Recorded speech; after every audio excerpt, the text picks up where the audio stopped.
Bismillahirrahmanirrahim. Di dalam sebuah hadis riwayat Imam Bukhari dari Anas bin Malik radhiyallahu taala anhu,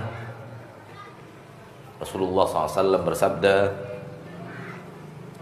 "Lallahu arhamu bi'ibadihi min hadhihi biwaladiha." Sungguh Allah lebih mengasihi, lebih menyayangi hamba-hambanya lebih daripada kasih sayang wanita ini kepada anaknya. Ketika itu dibawa ke hadapan Nabi SAW ke kota Madinah harta hasil perang, dan diantaranya adalah tawanan-tawanan perang yang mereka adalah harta hasil perang. Dan di antara tawaran itu ada seorang wanita yang sedang kehilangan bayinya yang masih di dalam momongannya, dan terlihat dia kasak kusuk mencari,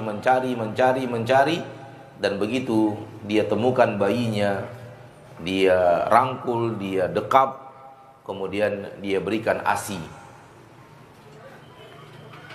Ketika itulah Nabi mengatakan, "Lallahu arhamu bi'ibadihi min hadihi biwaladiha." Sungguh Allah lebih mengasihi, mencintai hamba-hambanya lebih daripada cinta wanita ini kepada anaknya. Itulah Allah. Sadar atau tidak sadar kita, tahu atau tidak tahu, mengerti atau tidak mengerti, bisa kita melihat atau tidak bisa melihat, itulah keadaan yang sebenarnya. Allah sangat mencintai kita, sangat menyayangi kita. Dan di antara kasih sayang Allah adalah Allah tetap buka pintu ampunannya seumur hidup kita. Ini di antara kasih sayang Allah yang tiada tara. Pintu maaf tidak pernah Allah tutup. Pintu taubat untuk kita tidak pernah tertutup seumur hidup kita. Orang yang sudah berusia sekarang ini 75 tahun, berarti 75 tahun juga pintu itu tidak pernah tertutup. Orang yang berusia tahun ini 85 tahun, maka selama itu juga pintu taubat tidak pernah Allah tutup. Baru kemudian Allah menutupnya manakala detik-detik ajal sudah mulai datang. Innallaha yaqbalu taubata 'abdin ma lam yugharghir. Allah pasti akan menerima taubat seorang hamba kecuali sudah terjadi ghargharah. Ghargharah itulah detik-detik datangnya sakratul maut. Dan ini bukti kasih sayang Allah yang luar biasa. Seorang hamba yang berbuat maksiat 20 tahun, 30 tahun, 40 tahun, 50 tahun, 60 tahun, kemudian dia bertaubat dan dia kembali kepada Allah, walau hanya 2 atau 3 hari dia kembali kepada Allah, Allah terima. Allah terima.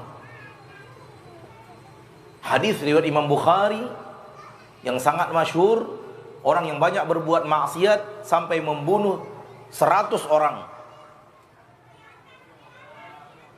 Dan orang yang sudah berhasil membunuh 100 orang, itu pastikan bahwa dosanya tidak hanya membunuh.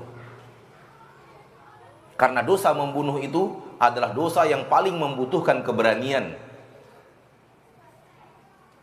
Orang kalau sudah bisa membunuh, sudah pernah membunuh 1, 2, atau 3 orang, pastikan dia juga banyak dosa yang lain yang dia kerjakan.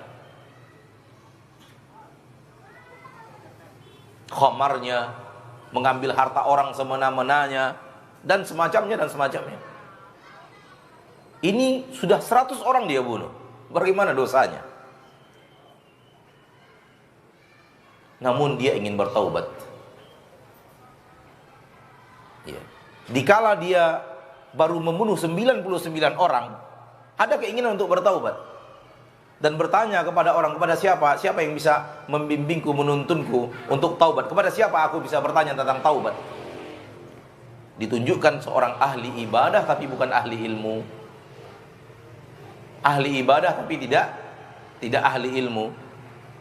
ketika dia mengakui kesalahan dan dosanya kepada ahli ibadah yang bukan ahli ilmu itu, orang ahli ibadah itu mengatakan, orang sepertimu tidak ada lagi kesempatan untuk bertaubat.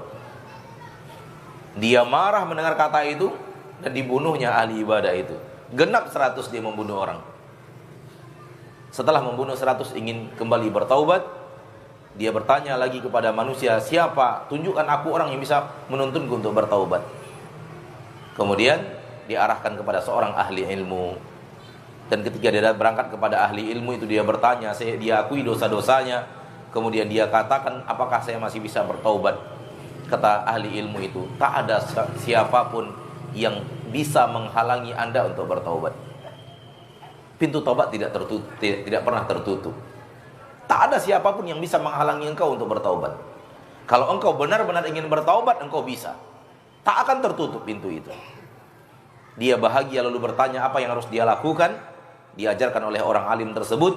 Dan di antara yang dia nasihati adalah, tinggalkan kampungmu ini. Kampungmu kampung yang buruk. Kampungmu kampung pelaku maksiat. Pindahlah ke kampung seberang. Di sana banyak orang-orang saleh dan beribadahlah kepada Allah di kampung seberang itu. Dan keikhlasannya dalam bertaubat, dia tinggalkan kampungnya.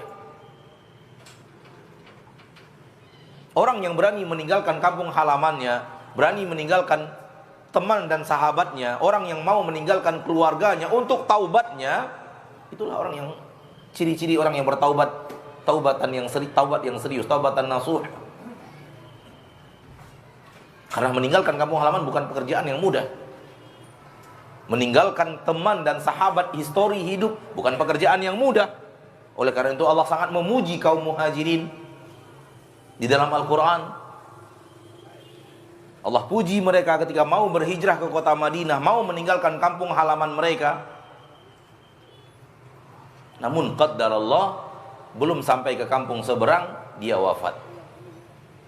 Artinya antara taubatnya dan wafatnya waktu yang sangat pendek. Sehingga Nabi mengatakan ikhtilaf, berbeda pendapat antara malaikat rahmat dengan malaikat azab. Malaikat rahmat mengatakan dia milikku, malaikat azab mengatakan dia milikku. Malaikat azab mengatakan dia tidak pernah berbuat amal saleh sekalipun. Malaikat rahmat mengatakan dia telah bertaubat. Akhirnya Allah turunkan malaikat menjadi hakim antara dua malaikat ini. Dengan cara diukur tubuhnya, ke kampung mana dia lebih dekat. Sekiranya ke kampung yang dia tinggalkan, maka dia milik malaikat azab. Sekiranya ke kampung yang ingin dia tuju, maka dia milik malaikat rahmat. Diukur tubuhnya, kemudian ternyata tubuhnya lebih dekat ke kampung yang dia tuju 1 jengkal. Maka dia dipeluk dan dirangkul oleh malaikat rahmat. Ini kasih sayang Allah yang tiada tara.